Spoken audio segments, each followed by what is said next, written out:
So here's my view. Well, I guess I already said it before. First of all, I don't think any individual did these attacks, whether Hatfill or Ivans or anybody else. Is it possible that Hatfill was one of the people involved in the domestic operation? Well, I can't rule that out.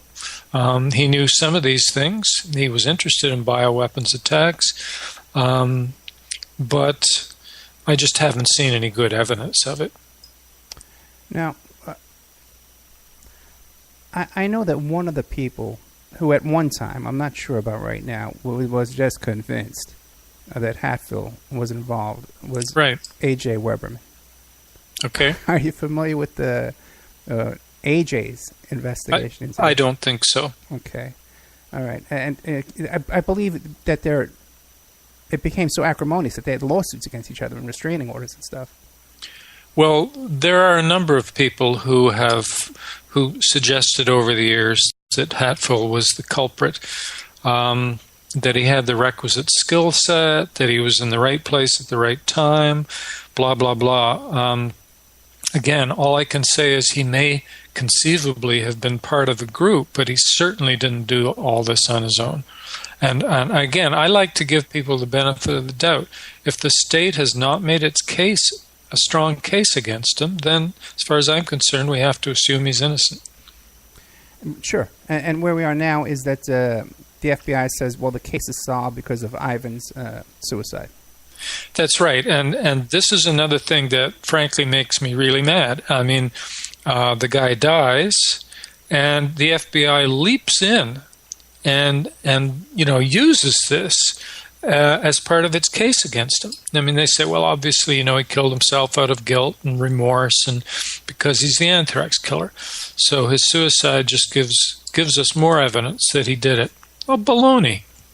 He could have taken his life for any number of reasons, but most likely because he saw the FBI closing in on him and that they were about to have him charged and disgrace him. I mean, even if he won the case, imagine going through that and having all your little secrets and letters and obsessions and everything put out there in front of the public. And by the way, whenever I'm interviewed like this, there's somebody who'll say to me later, you shouldn't have assumed that he took his own life. We don't know that. He may have been killed. And they're right. We don't know for sure that he took his own life. What we know is that he died at a particular point. He was said to have taken his own life, and it may be true. And because of that, the FBI was able to close this. How did he die? He supposedly took an overdose of pills, and as I understand it, it was a form of Tylenol. I don't know if it was Tylenol 3 or what, but anyway, it's an odd way for a scientist of his caliber to kill yourself. You don't die right away. It destroys, I think it's your liver, and it does so slowly. Maybe your kidneys. I think it's the liver. Yeah. And, there's quite a space of time when you can be saved from this if you follow a certain protocol. Take him to the hospital, do this, do that. It's not an easy way. It's not a pleasant way. It's not an easy way. It's not a quick way to take your life. And I was, again, very puzzled when I discovered that they hadn't done an autopsy. And that always raises flags for me. Initially, it was reported by the LA Times as a suspicious death, a peculiar death. But then quickly it becomes, oh no, he took his own life. Everybody knows that. It's been shown. It's been proven. And, well, maybe and maybe not. I don't know. What is the reason they gave for not doing an autopsy? I don't know. I haven't looked into it that much. I just, it's there in the literature that no autopsy was performed. And I'm going, what? What? A case of this importance?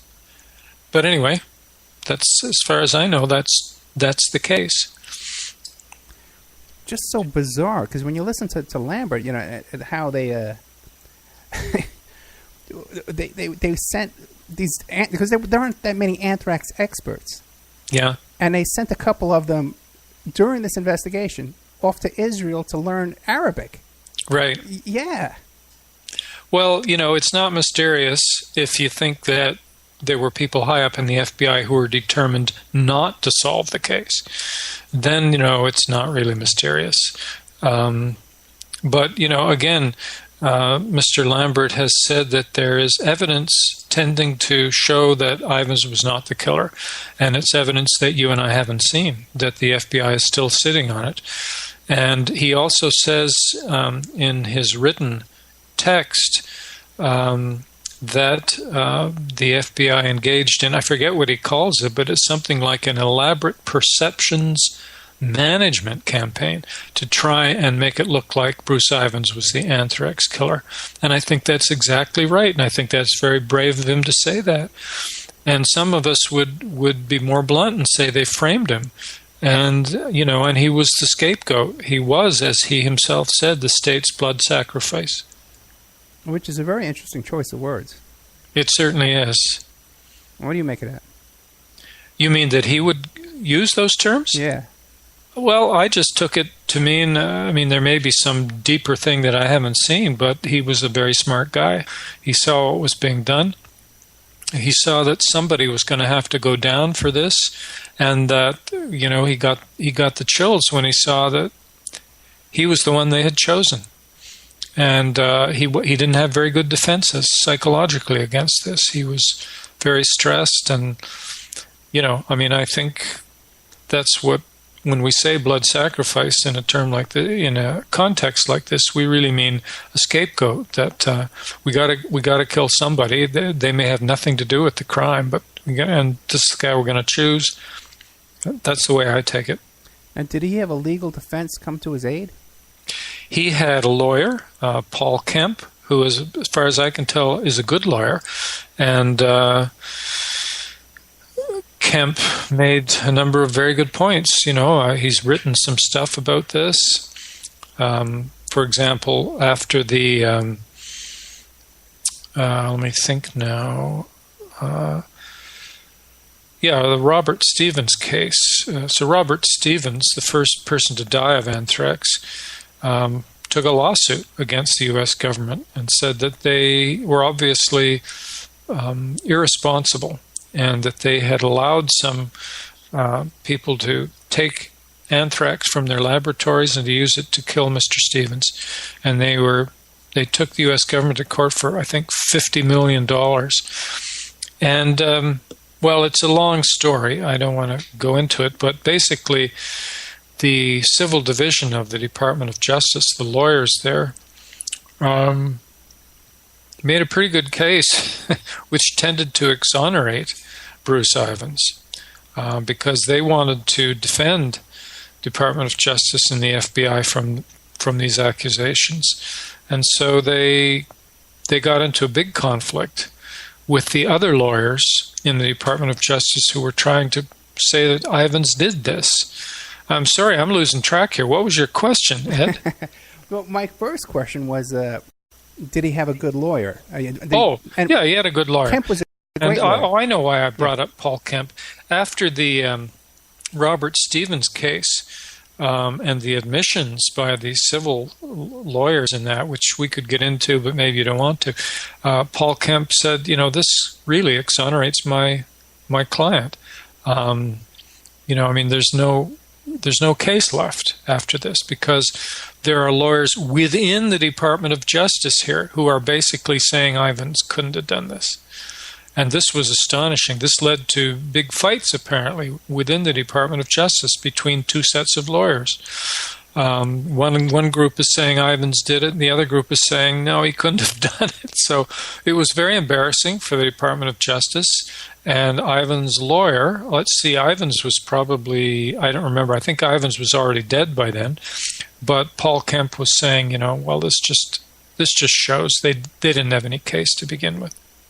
There's a YouTube video of Kemp putting on a presentation of his defense of Ivans. Okay. Yeah, like at a seminar or something like that, and it's excellent. I haven't seen that. Yeah, I'd like to see that. It's about 90 minutes, and it's excellent. I was just recalling that. But now you're saying that Robert Stevens' family, his estate, filed a lawsuit against the government? They did. And Kemp litigated that? I don't think Kemp was involved in it, but he was commenting on it and watching it because it was a very strange thing that happened. That while one part of the Department of Justice is trying to pin this whole thing on Bruce Ivins, another part is having to defend the Department of Justice against the lawsuit. And in order to do that, they wanted to argue that there was no good evidence that USAMRIID, the place where Bruce Ivins worked, had in fact done this crime. And there was no evidence, in other words, that anyone had taken anthrax from this laboratory, and therefore that there was no evidence of the kind of sloppiness and irresponsibility that the lawsuit claimed.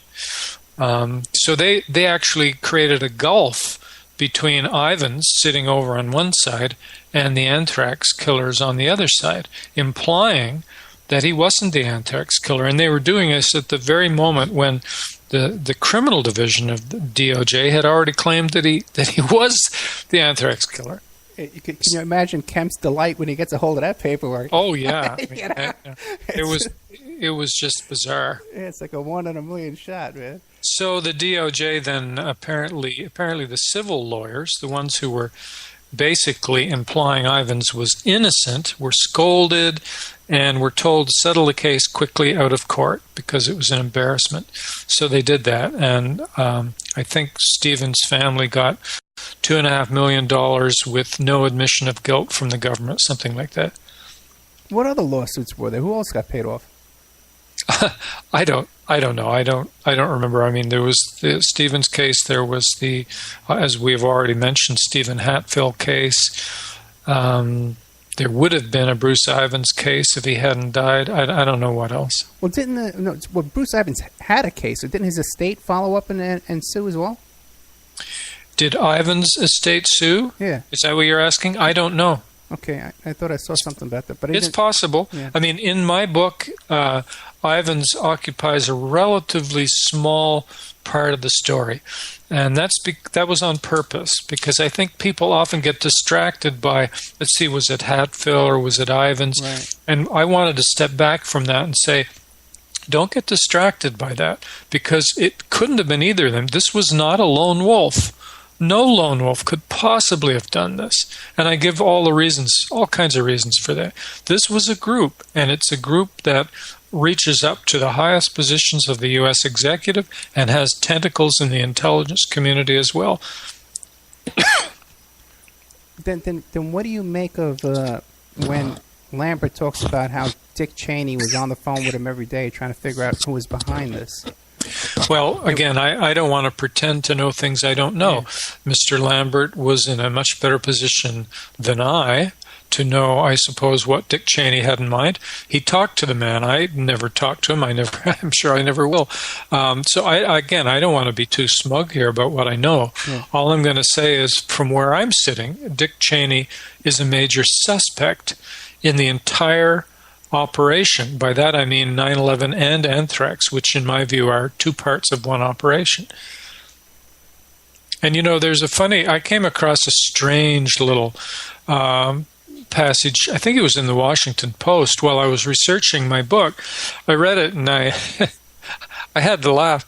It was somebody saying that there was a lot of speculation as to why George Bush wanted Dick Cheney to be his running mate and why he wanted this guy to be vice president, because they said Cheney is a very kind of a cold fish, very uncharismatic, not particularly popular, and that when they asked Mr. Bush why he would want this guy, he said, and this was very early on, this was before 9/11, he said, well, that something might happen in the next year or two, a major crisis, and that Mr. Cheney would come in very handy, would be very helpful at that time.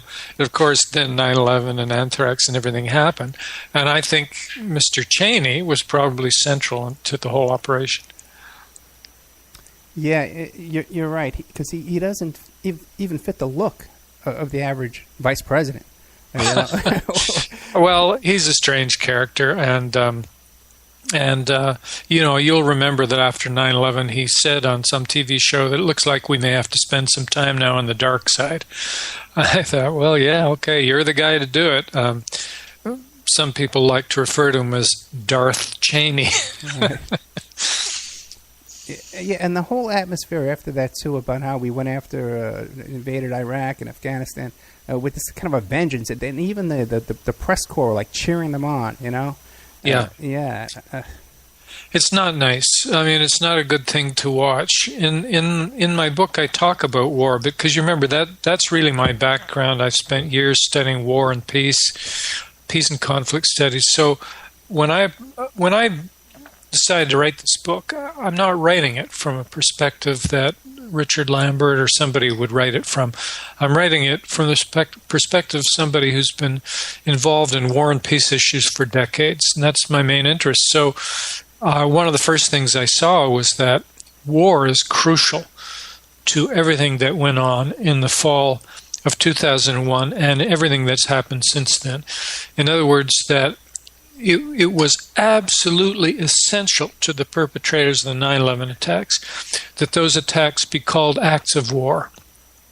And there was no reason rationally why they should have been called that. It would have been more reasonable to call them crimes and to treat them as crimes. But no, and I quote all these people, you know, this whole parade of people came on CNN on 9/11 itself, and one after the other saying, oh, these were acts of war, these were acts of war. And then over the next 2 days, another crowd of people writing to all the major newspapers, Henry Kissinger, you know, and Krauthammer, and all these guys, neoconservatives, saying it's essential that we understand the 9/11 attacks as acts of war upon the United States. Well, why is that essential? It's essential because then they can declare war, you know, in retaliation, and they can get Congress to pass an act, which it did, September 14th, you know, validating use of force, and then the president can claim that he has come into his role as commander-in-chief, and as commander-in-chief, he can do all kinds of things that he couldn't otherwise do. And he can exert certain kinds of power, and he can try and, you know, establish military tribunals. He can at least claim that he has the authority to do that, and which means that people arrested in the war on terror won't get proper trials. He can, you know, push the Patriot Act. He can reduce people's rights. He can turn the U.S. more and more in the direction of a police state. He can only do that if you accept that the U.S. is at war. And war is crucial to this whole thing. If there were no war, if it had not been accepted that 9/11 attacks were acts of war, and if the September 14th resolution was not passed by Congress, and if, you know, Bush was not allowed to invade Afghanistan, for example, if he was forced to talk to the Taliban, who, by the way, you may remember, were saying, well, okay, give us a little evidence that bin Laden did this, and we'll turn him over, and you can try him in a court. You know, they were offering to do that, but of course that's the last thing the administration wanted. They didn't want the legal system to be used. They wanted war to be used, and that's because in a legal system you have to actually give evidence, and you have to show that such and such is true and that somebody really did it. In war, you don't do that. There's no pressure within the war system.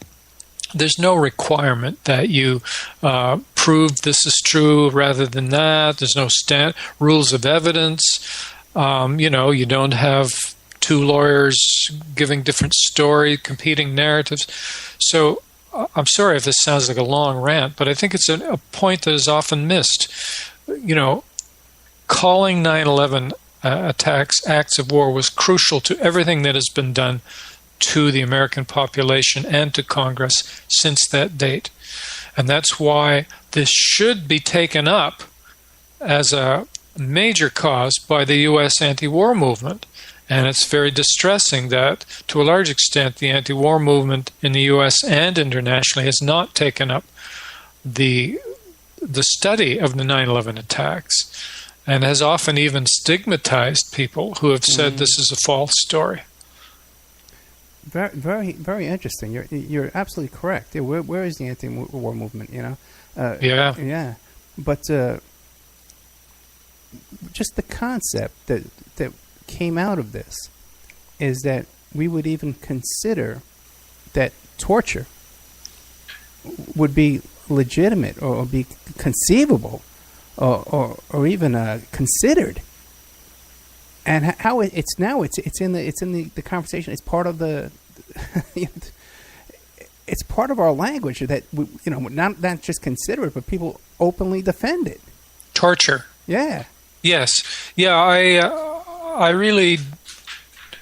I like to think I can't be shocked, but it's not true. I'm shocked again and again. So a couple of things that have happened since 9/11 that really surprised me. One was the rehabilitation of torture. So you have one TV program after another. You can hardly turn on the TV in the evening without finding a scenario justifying torture. Where there's weak-kneed liberals over here who don't want to torture, and of course the hero has to come in and show that no, torture needs to be done. And so the rehabilitation of torture, which is such a regression morally, and also the rehabilitation of imperialism. Imperialism was, went through a very bad time. It was considered a bad thing. You're not supposed to go in and plant your flag on other people's land and subject them to your will. And then suddenly you have people saying, oh, no, it's okay. There's such a thing as benign imperialism. And, and so the U.S. is it's okay to go off and conquer Iraq and conquer Syria and conquer Afghanistan and knock out Libya and do all this. It's because it's a benign empire. It's what Michael Ignatieff called imperialism light or empire light. Well, I'm sorry, I don't think there is any empire light. And so to see these rehabilitated, I mean, in one of the major Canadian newspapers is the Globe and Mail, and a few years ago they actually gave the op-ed page to Alan Dershowitz, former professor of law at Harvard University, so that he could argue in favor of torture. I couldn't believe it. I mean, I never thought I'd see that in my lifetime, because Dershowitz was going around the U.S. arguing that yeah, it should be legalized in the U.S. He was saying, no, we'll have safeguards. You have to apply to a judge for a torture warrant. And, when you get it, you have to do it in a nice, clean, sterile way. You won't just beat someone up. You'll use sterilized needles between their teeth and stuff. And, I'm just looking at this. This is a professor of law at Harvard approving of torture. Francis Boyle says that there are several Harvard law professors that were on the record as approving of torture. This is astonishing, and I mean, I did my PhD at Harvard. I'm like, what happened to old Veritas? What happened to old Harvard? How on earth did they end up with these creeps? Yeah, at one time, Dershowitz was a constitutional, it was like a civil rights defender. At one time, Yeah, well, what happened? Well, you tell me. I don't know. But anyway, that's where we are. And it's a scandal. One thing might be to consider is his relationship with Jeffrey Epstein, and whatever went on there and money. I don't know that story. Well, Jeffrey Epstein was a convicted pedophile. The allegations came out about Dershowitz being involved with and blackmail and all type of things like that. I don't know that nasty story. Oh, you got to look that up. Yeah, I know Alan Dershowitz as an unapologetic defender of just about anything that the state of Israel does. Of course, it doesn't matter who they kill or how many people they kill. You can count on Mr. Dershowitz to defend them, and so he certainly has a thing about Muslims and what he takes as terrorism and so on. None of that justifies torture. The moment you start eroding those distinctions, we're really in trouble. Okay, we better take another break. We're with Graeme MacQueen, the author of 2001 Anthrax Deception: The Case for a Domestic Conspiracy. He also contributes to a website called consensus911.org. Don't forget, there's a link to his book on the Opperman Report website and the Opperman Report blog. We'll be right back after this with more of Graeme MacQueen.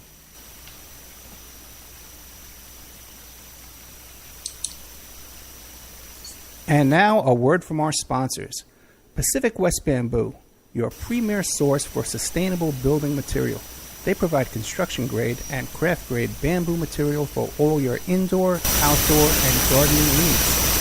Contact them for event planning and display building as well. 503-839-8126. Or you go to their new website, pacificwestbamboo.com. Or you can contact them on Facebook at Pacific West Bamboo. That's 503-839-8126. Amanda from Pacific West Bamboo is our first sponsor. She's been so good to us, so please support her in return. I want to make everybody aware of our new members section at www.oppermanreport.com. You can go there and sign up for a monthly, quarterly, or yearly subscription. You can even purchase episodes one by one. You get full access to brand new original content, new guests, new uncensored interviews, my own investigations and reports, and we're going to be adding sections with documents, images, police reports either provided by myself or by my guests, or for my own investigations, my own reports. You can go to OppermanReport.com and you can sign up there tonight and start listening tonight. Strawman. I want to mention Strawman. Strawman is a band out of Toronto, Canada. They're good friends of the Opperman Report. They're a trio of guys who share the same mindset most of us here do, and they put that energy into their words and music.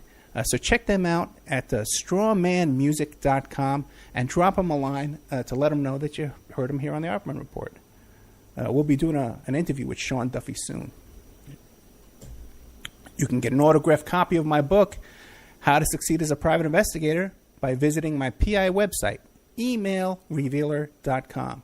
We also offer a computer and cell phone forensics. We can recover deleted text messages to uncover infidelity.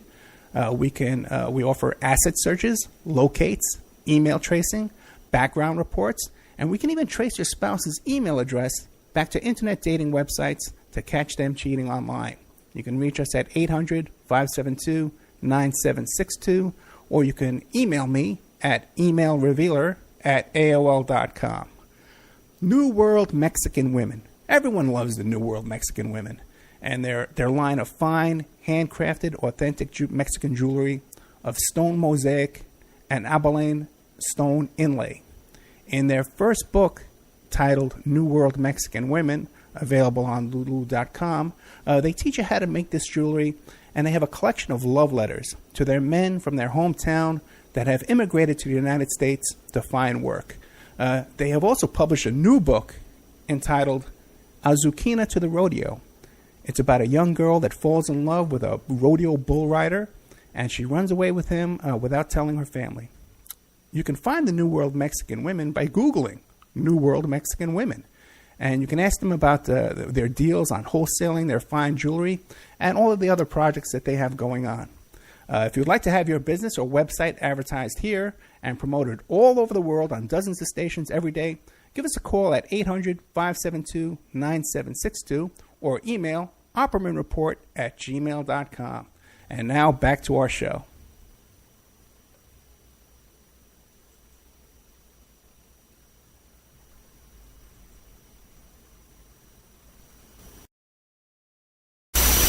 Okay, welcome back to the Opperman Report. I'm your host, Private Investigator Ed Opperman.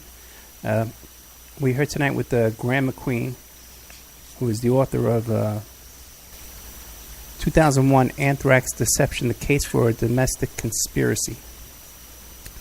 So now, Graeme, I had a couple questions for you. We have General Wesley Clark talks about how this plan to destabilize the Mideast and have wars, and I think it was 7 countries at once, was in the planning stages back during the Clinton administration. Right. And then we have, we're talking about the Taliban, and they wanted to, hey, show us the proof. The Taliban, their lobbyist in Washington, D.C. at one time was actually the daughter of one of the former CIA directors. I always forget which one. It was either Holmes or Casey. Do you recall who? No, I remember hearing this, but I don't remember the name, no. It's been kind of scrubbed from the internet when I try and go back and look for it, but I remember, like, because, it kind of struck me as odd, when I heard this. This is way before 9/11. Yeah. Now, do you see any hope?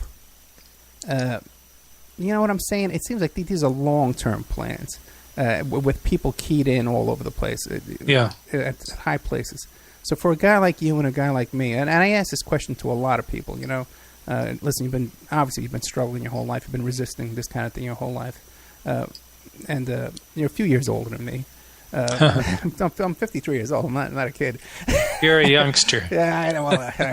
Thank you. But you know what I mean. Yeah, I do. So then you've been looking at the big picture. You went to Harvard, you're a professor. What do you give us? Do you give us hope? Are you encouraged? Are you discouraged? Well,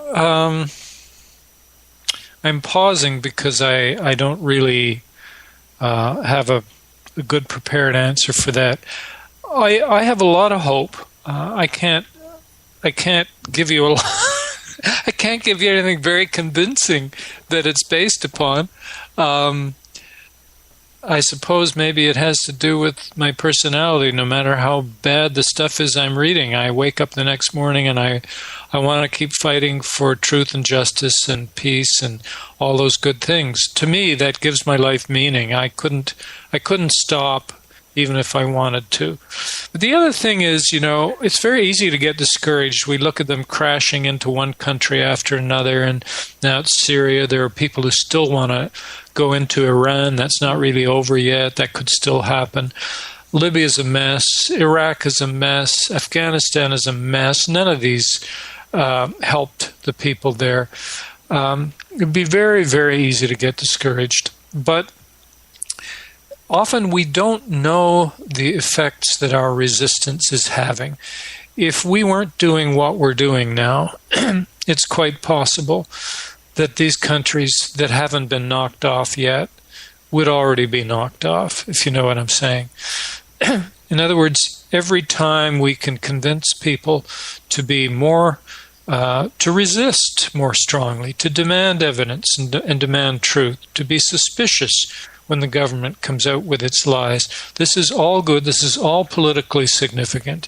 And we should never say that it's insignificant. Sometimes you only find out many years later. For example, we can go back now and read the archives on the Vietnam War, and we can find out that one of the reasons that war had to be abandoned by the U.S. military was because of resistance at home in the United States, both by African Americans who were protesting what was being done to them, and by the U.S. peace movement more generally, that was protesting the Vietnam War. That altogether, these caused a lot of civil unrest, enough civil unrest that when people in Vietnam said, we need more troops, we need another 100,000 or whatever it is. They were told, no, we might actually need those troops to keep peace at home. I thought that was a very interesting thing when I read that. That there were people in the U.S. that were not satisfied, that were willing to rise up and say, enough of this killing. And they didn't know that at the time, but we know that now. And I think someday people will look back at what we're doing now and say, those guys were doing some good work there. They prevented some of the following false flag attacks, and they helped make it harder. They increased the price for those who wanted to do the following invasions and pass the following bills. And so I think that even when we can't immediately see the effects of our actions, they are having effects. Okay, then my question to you is, and I've asked the same question almost every week, I've had people like Cynthia McKinney on and Danny Sheehan, and we get to this point of the conversation, and I'll say, well, how do we resist? Yeah. And a lot of these people will say to me, well, we need to vote out the rascals and bring in a real left, and bring in the Democratic Party, we're going to revive it again. And do you see any kind of hope in that at all? Well, generally speaking, I would say no, that's not a very good way to go because that system is pretty badly broken. In the U.S. at the moment, you do have an interesting possibility, although you'd be in a better position than I to say whether it's real or just an illusory possibility, and that would be Bernie Sanders. Yeah. He strikes me as an interesting man. I don't mean that I approve of everything that he says. If I were in his position, I'd be much more anti-war than he appears to be. But still, he represents a genuine alternative. Is he likely to become president? No. No. In fact, I'm quite worried about who you're going to get as a president. Quite worried. But because it could be worse. It could actually be worse. And, it could be bombs away in Iran, for example. So I wouldn't put too much of my personal effort into trying to get a new person elected, although I wouldn't discourage people who are trying to do it. I would work at a different level, and I would say, no, we've got a broken system. We've got a system that allows electoral fraud at the highest places, that has violent false flag attacks going on. This is a broken system. Let's go back to... sorry. Did you say something? No, I didn't. There was a little glitch. Okay. So I'm very interested in attempts to renew things at a smaller level than the federal level. When I visit the U.S., I'm sometimes surprised to find that democracy is still alive at the local level. Sometimes you'll have good town councils. You'll have them doing all kinds of interesting stuff environmentally and in terms of conflict resolution and in terms of justice work, completely at odds with what's going on at the federal level. And maybe that is okay. Maybe that's the level at which you need to start and really try and keep democracy alive at the local level, and then later work on the highly corrupt federal level.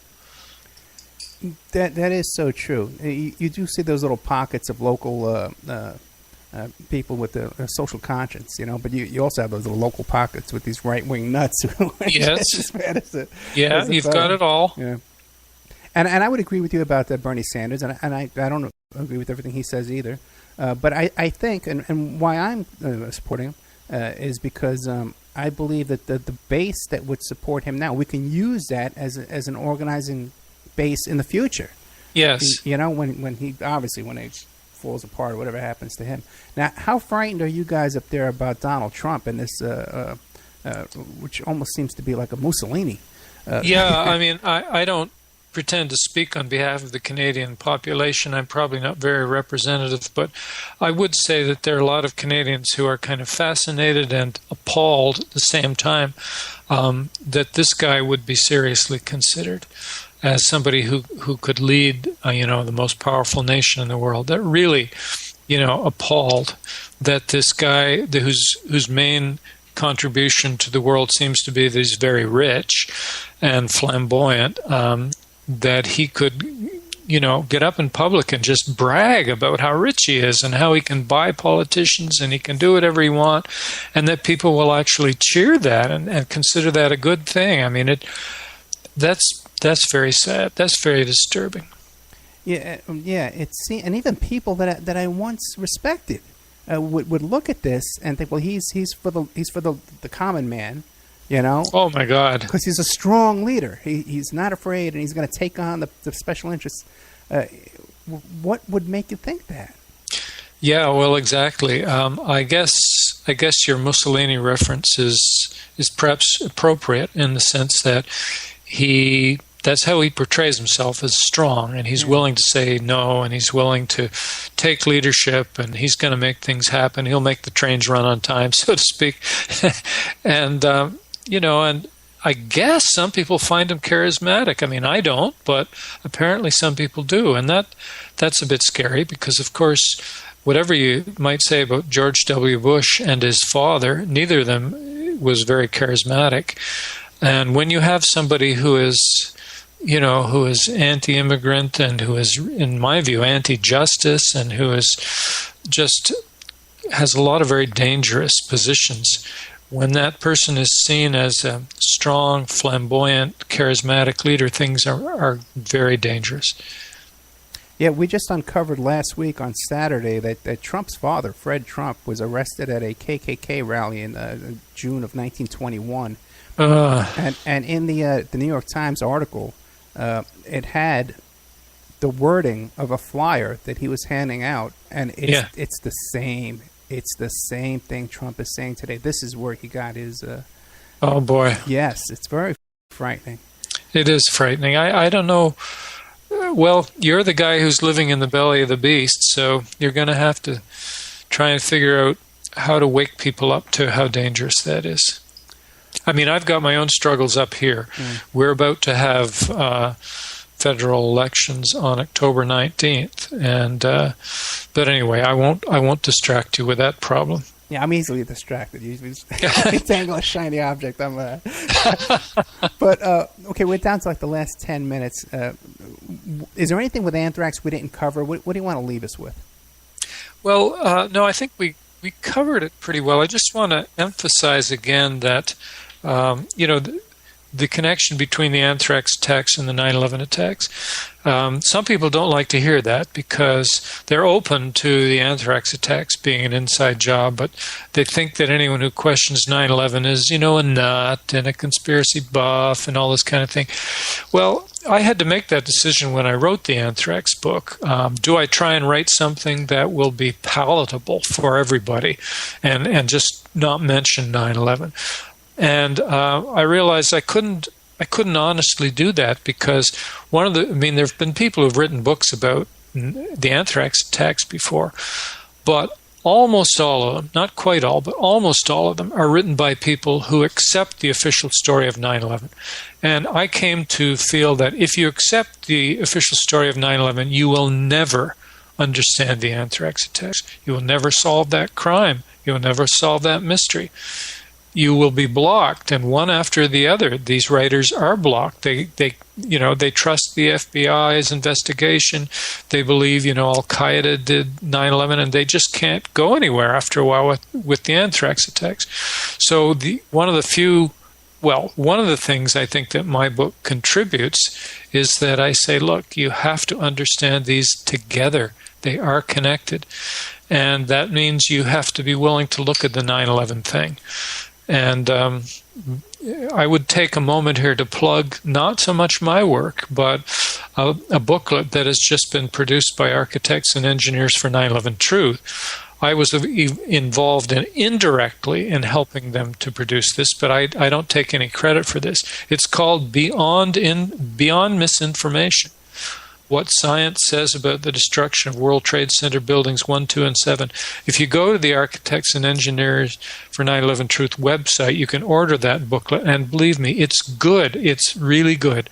It summarizes in 50 pages all the best arguments for why the official story of the collapse of those buildings is wrong and, in fact, impossible. Absolutely unscientific. And I want to encourage your listeners to go and read that booklet, because we have to understand that it's not just the Anthrax attacks that were fraudulent. It's the granddaddy of all the terrorist attacks, which is 9/11, and that is the basis. They keep coming back to it again and again, not just in your country, in my country as well. It becomes the basis of a whole series of frauds, and we have to try and uncover it. What do you make of these people now who they see these school shootings and stuff like that, and they're convinced that they're also false flags? Well, my view is that you have to approach these one at a time, right, and it just depends on what the evidence is. So, for example, I know people who are convinced that the Sandy Hook thing was a fraud. I personally have not investigated it, so I don't take any kind of a position publicly on that. I don't think we should take positions on these unless we've studied them carefully and we've looked at the evidence. And so there are some areas where I'm very cautious in speaking out. I don't speak about Sandy Hook because I just don't know. And something like Boston bombing, right? There's a lot of ingredients in there that make you look twice. CIA involvement, the boy's uncle, Ruslan, Yeah. and FBI agents falling out of helicopters and witnesses getting shot in FBI offices. Yeah, I'm afraid I don't buy the official story of the Boston Marathon bombing. No way. Yeah, it's pretty intense. In Canada, we had 2 quote-unquote terrorist attacks last October. In other words, a little more than a year ago. And the second one of them especially was very important in helping the government to pass 3 bills, all of which give more power to intelligence agencies and police, and which take away some of our rights. So I figured I would have to take a little time out from Anthrax and 9/11 and look at something that's happening in my own backyard. So I spent some months studying the October 22nd attacks. We had a guy with a loaded rifle in the Parliament building, just a few feet from members of Parliament, not too far from the Prime Minister, running down the hall. This was a big deal. And so I spent some months studying it and have just completed a report on that, which I'll be releasing in a couple of weeks. Again, because I think it's fishy. I'm sorry to say, it's another fishy event. I got you. We're down to a couple of seconds, but I keep getting a question in the chat room about just recently there was these accidental mailings of anthrax around the country. Have you looked into that? I haven't looked into it very deeply. It's one of these things where you download the information into your file in case you need to look at it later, but I really can't say anything much about it. I got you. Professor Graeme, thank you so much for coming on the show. Graeme MacQueen, the author of 2001 Anthrax Deception, The Case for a Domestic Conspiracy. Thank you so much for coming on. If you have something else you're working on, just give us a call. We'll bring it right back. Thank you very much, Ed. It's been a great interview. It's been a pleasure and an honor to be on, and I hope to see you again. Thank you, sir. Good night. Okay, bye-bye. Okay, there we had Graeme MacQueen, the author of Anthrax Deception. Kind of went all over anthrax and a little bit of everything tonight. I don't know. I feel a little discouraged in some ways. Hearing that, but very good show, a lot of really good information. After the break, a couple of things, by the way, too. Don't forget, I got that big special going on, $60. You get a year of the member section, so that's a discount of $15. All you got to do is PayPal me directly. Send me $60, PayPal, oppermanreport@gmail.com, and I'll hook you up with a year's worth of membership in the member section. I agree. I think he's a good guest, too. Coming up after this, we're going to have not Dave McGowan. We're going to have Craig McGowan. I'm going to give Craig McGowan a call. He's going to give us an update on Dave's health and Dave's situation. Okay, so I'm asking everybody right now, the people listening to the 2-hour show, to please go to Center for an Informed America, and you can make a PayPal donation to Dave because Dave wants to take a trip with his kids to Hawaii. At this stage of his life, his health is very bad. We have to keep praying for him and hope that everything comes out for the best. But we're gonna have an update from Craig on what's going on with that. And so just remember, Center for an Informed America. You can go there and you can help out Dave and help out his family. Have some time together here at this stage. So we got that coming up in a little while. Over the weekend, I'm going to be interviewing St. John Hunt about his new book, Dorothy. I'm going to be interviewing Stu Webb. I'm going to be on Stu Webb's show on Monday, by the way, too, Monday night. And then I'm going to be interviewing him. He's going to interview me. We're going to do a couple shows. Because my show's been picked up on a whole bunch of new networks lately. I'm going to be interviewing Chip Tatum coming up. And also Trine Day. Chris Milligan from Trine Day. I'm going to be interviewing him over the weekend as well. Some of this stuff will be going into the members section. But also, too, I'm going to have a 3-hour show on Mondays on Chip Tatum's new network. I forget what it's called. I think it's All Truth Network or All News Talk, something like that. On Monday nights. Wednesday, I'm going to be on Veterans Truth Network, which is Stu Webb took that over. I'm going to be on there for 1 hour. So there's going to be this new 1 hour show that we're going to be putting out.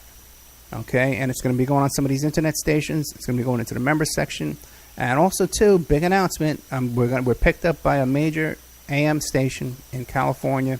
Again, I just need a couple of sponsors to get us on there, but that's going to be a 1 hour show. It's all approved. It's just about signed, sealed, and delivered. We should probably be on there in 30 days. I got a couple of sponsors lined up. I just need one or two more. Okay.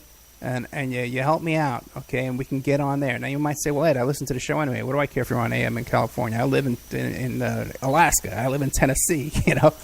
I'll tell you why it's important to you.